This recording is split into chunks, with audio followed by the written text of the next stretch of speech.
Bom dia a todos, vamos dar início à nossa devocional de hoje, sexta-feira, 8 de maio de 2020, 43º dia da nossa devocional.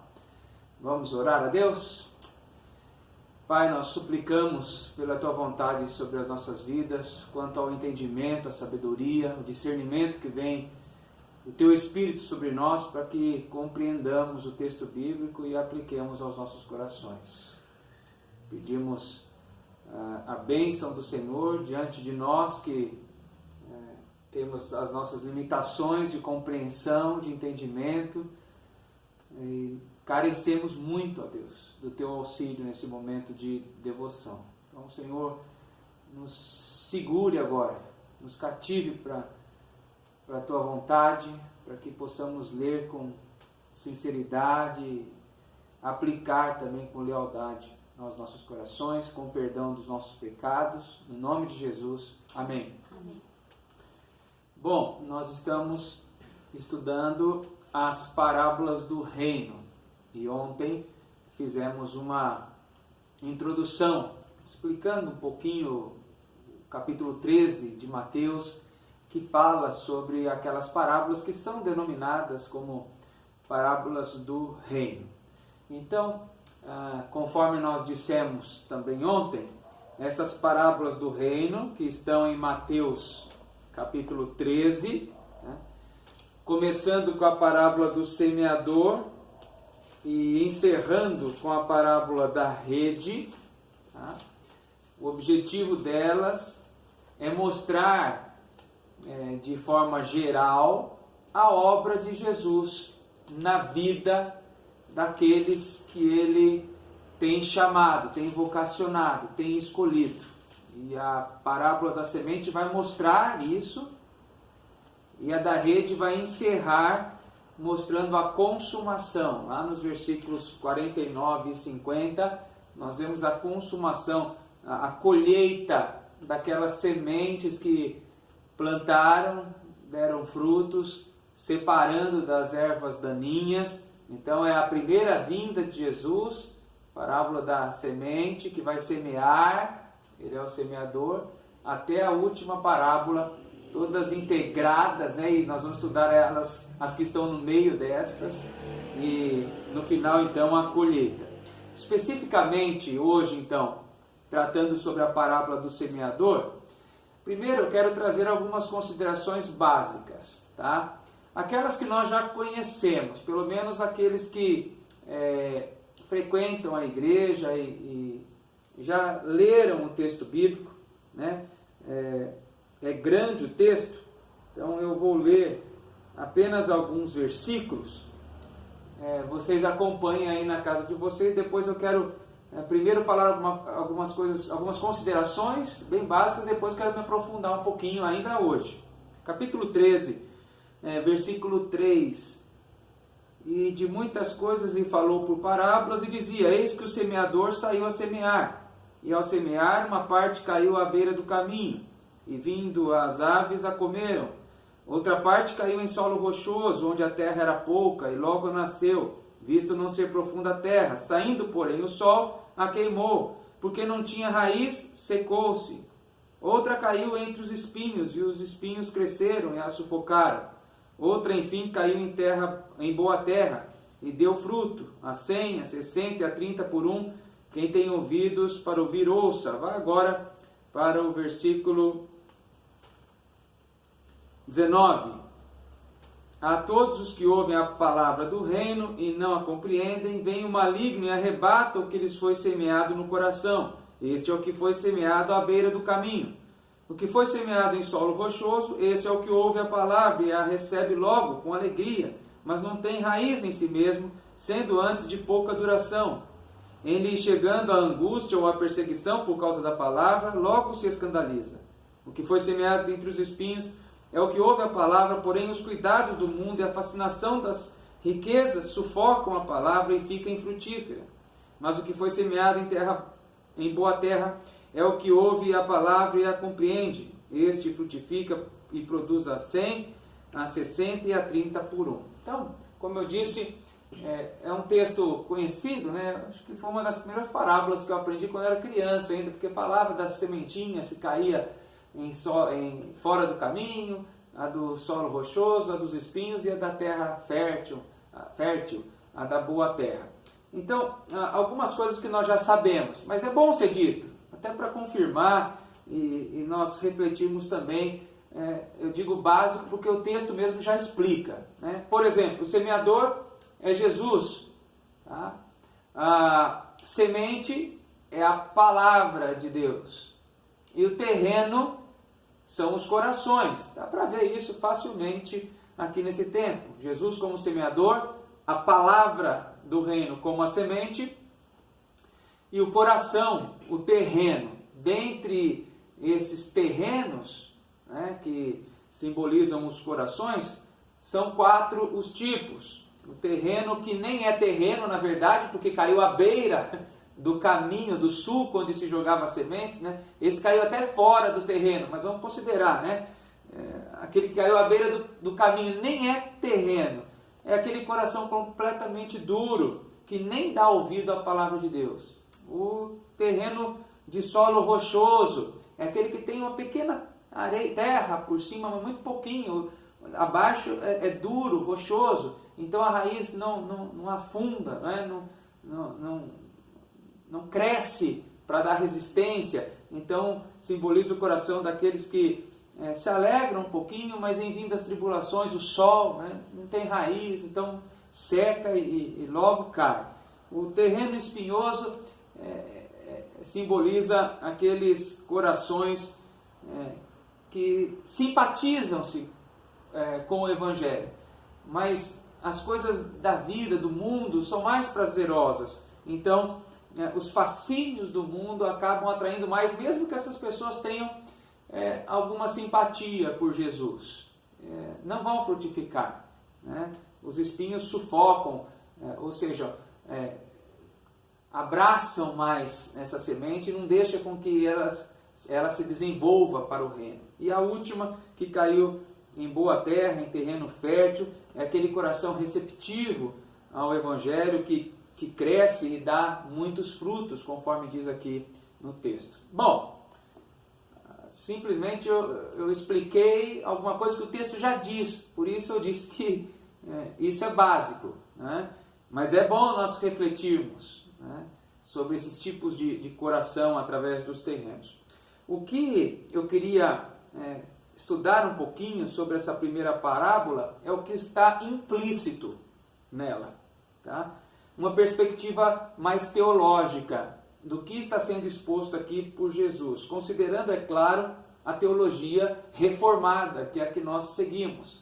Entenda a teologia reformada por aquela que considera a Bíblia a única regra, não revelações, sonhos, visões e outros tantos profetas que acrescentam, falsos profetas que querem acrescentar alguma coisa ou colocar em pé de igualdade, revelação em pé de igualdade com a Bíblia. Não, é a Bíblia a única regra, né? Entenda também por teologia reformada a teologia que coloca Deus como centro e não o homem como centro. Então é Deus que toma as decisões, tudo funciona para louvor da sua glória e não o contrário. Algumas religiões que não são reformadas, é perceptível a forma com que tratam o homem como centro. Deus tem que suprir, Deus tem que servir. Então, não, nós não vemos assim. Nós vemos a teologia reformada, aquela da reforma protestante. Então, vamos estudar alguma coisa mais implícita aqui ao texto, porque ele fala de corações. E quando eu penso em coração, eu preciso lembrar que os nossos corações, na sua essência pós-queda, são corrompidos. Pensa nisso. Eu vou até falar um pouco mais devagar hoje, né? Quando a gente pensa em corações, a primeira coisa que tem que vir à nossa mente é que, pela nossa natureza pecaminosa, aquela que oriunda da queda da raça humana, é um coração corrompido, de modo que sem a ação de Deus, nenhum coração se enquadra neste quarto terreno. Não sei se você parou para pensar nisso. Alguém fala, eu sou esse aqui, ó, o da terra fértil. Né? Mas sem a ação de Deus, nem eu, nem você, nem ninguém estaria nesse quarto terreno da boa terra. Nós todos estaríamos em um daqueles 3 primeiros.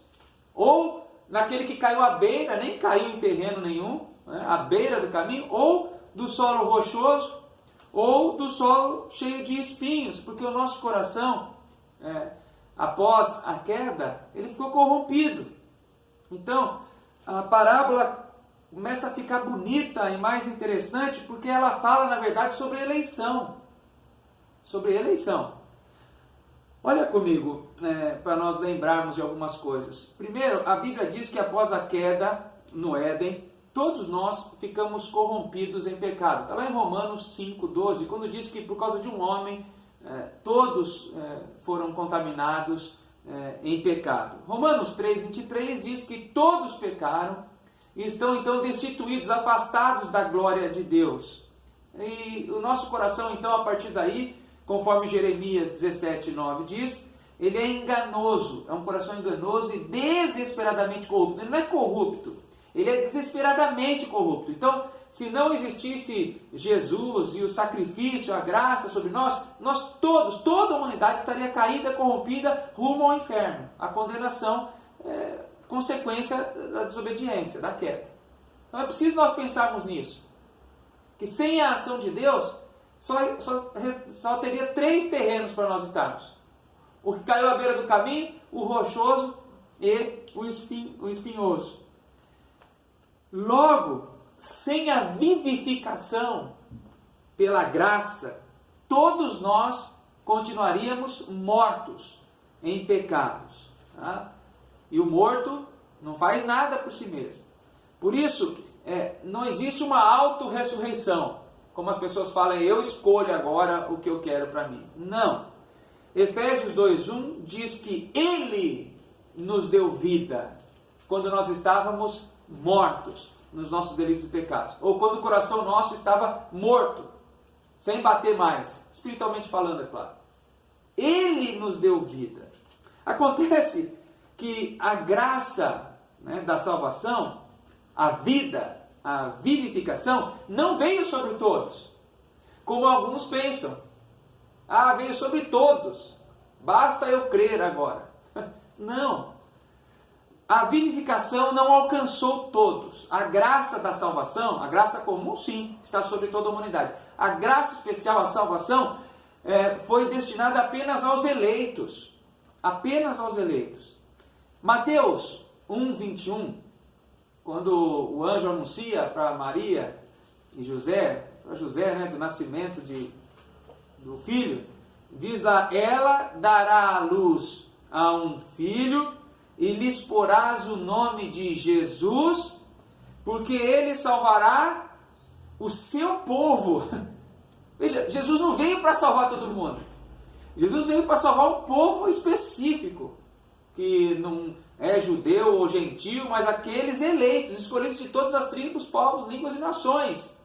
Conforme nós vamos ler lá em Apocalipse 7, depois todos cantando perante o trono lá de Deus. A graça não veio sobre todos. A graça, ela elege alguns, incondicionalmente. Ou seja, não porque eu sou bom, ou ela é má, ou vice-versa, ou porque Deus viu lá na eternidade quem seria bom e quem seria mau. Se fosse assim, não precisaria nem do sacrifício de Jesus. E a salvação seria por mérito. Mais uma vez o homem colocado no centro, tá vendo? Deus veio para salvar aquele que ele viu que seria bom. Não. Romanos 9:11 diz que não. E ainda não eram os gêmeos nascidos. Está falando de Esaú e Jacó. Nem tinham praticado bem ou mal, para que o propósito de Deus, quanto à eleição, então a Bíblia fala de eleição, que algumas religiões, alguns movimentos evangélicos, vamos chamar assim, que não querem crer na eleição que está escrito na Bíblia. Romanos 9:11. nem eram gêmeos nascidos, nem tinham praticado bem ou mal, para que o propósito de Deus quanto à eleição prevalecesse, não por obras, não por aquilo que eles iriam fazer, mas por aquele que chama, porque Deus quis chamar, Ele que chama, Ele que elege. Então veja que a eleição não é por obras, é incondicional.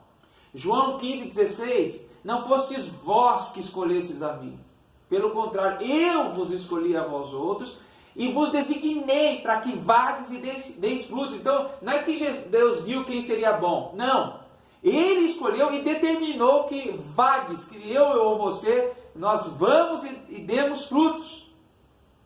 Então, sem a eleição, ninguém aceitaria Jesus como seu Senhor e Salvador. E Romanos 11, versículos 5 e 7... fala mais uma vez da eleição, não é? Na graça. Que diremos, pois, o que Israel busca, isso não conseguiu. Quer dizer, não consegue. Pode buscar que não consegue. Mas a eleição o alcançou. E os mais, os que não foram eleitos, foram endurecidos. Então por que eu estou dizendo tudo isso? De eleição e endurecimento de coração.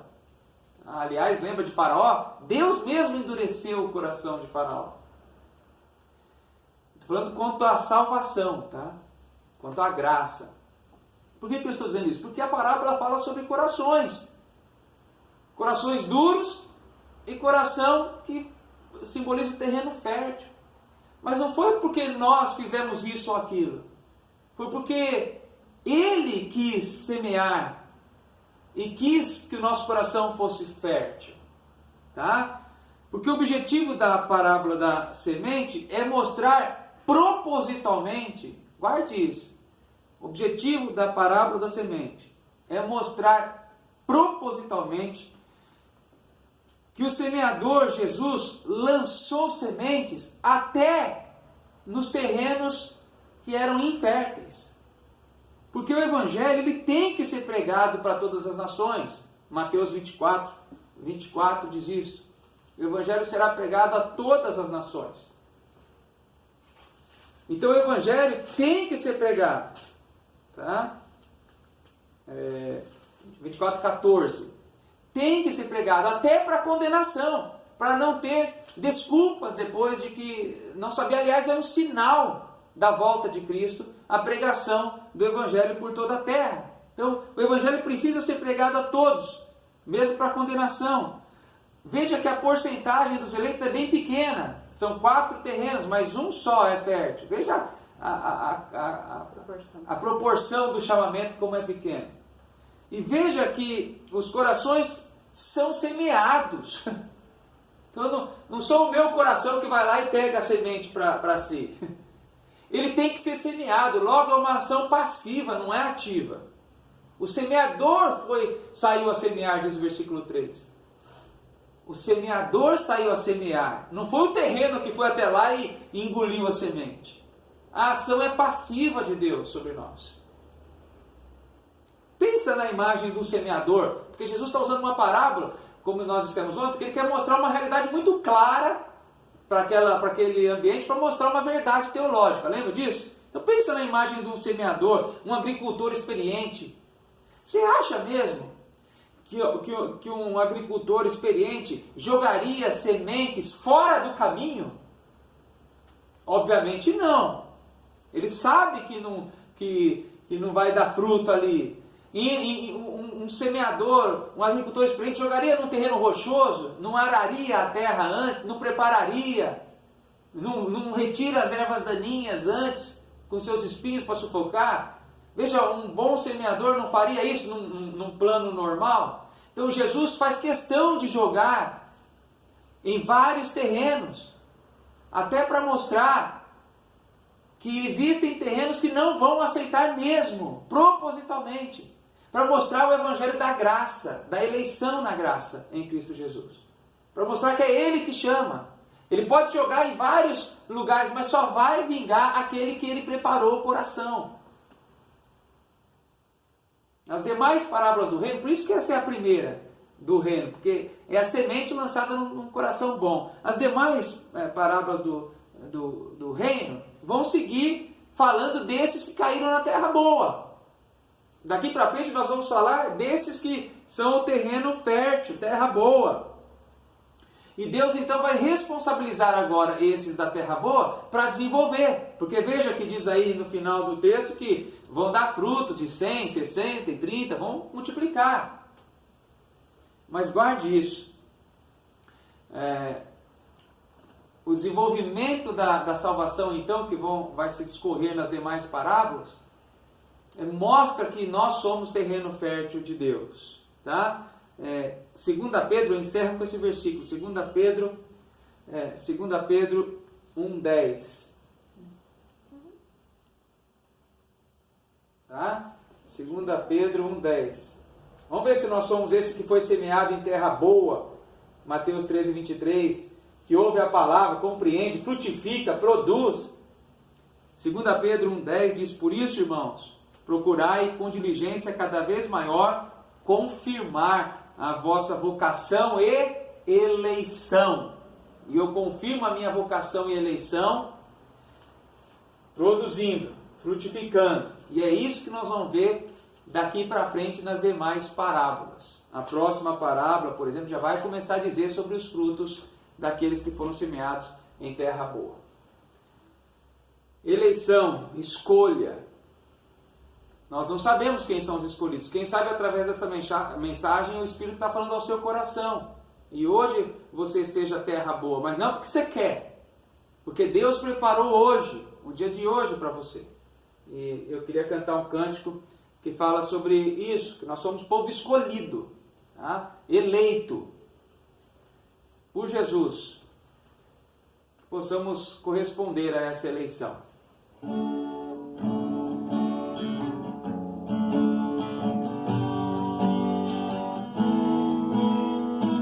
Escolhido, nação eleita, vamos celebrar. Rei dos reis, Senhor dos senhores, que nos deu vida. Motivo da nossa alegria, tua alegria é a nossa força. Motivo de nosso louvor, a quem devemos adorar.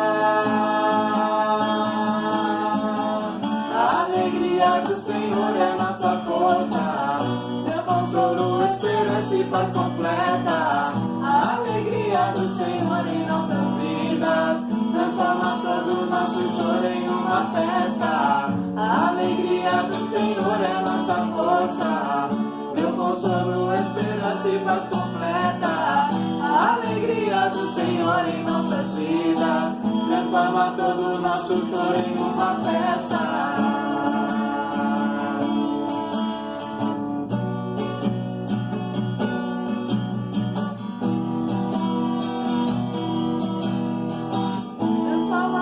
Nosso choro em uma festa. Vamos orar, povo escolhido de Deus.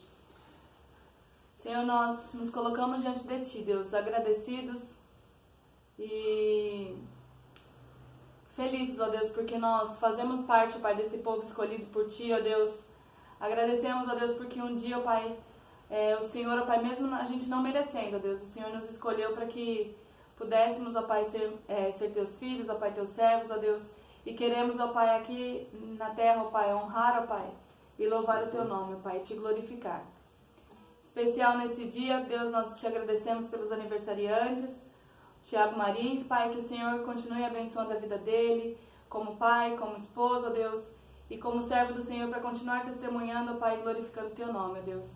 E o Gabriel Roca, ó Pai, desde pequenininho, ó Deus, que ele possa aprender, ó Pai, da Tua palavra e vir a Te servir, ó Pai, e andar nos Teus caminhos, ó Deus. Fica com a Tua igreja, ó Deus, cuida das nossas vidas, ó Pai, é o que nós pedimos e agradecemos em nome de Jesus. Amém. Amém.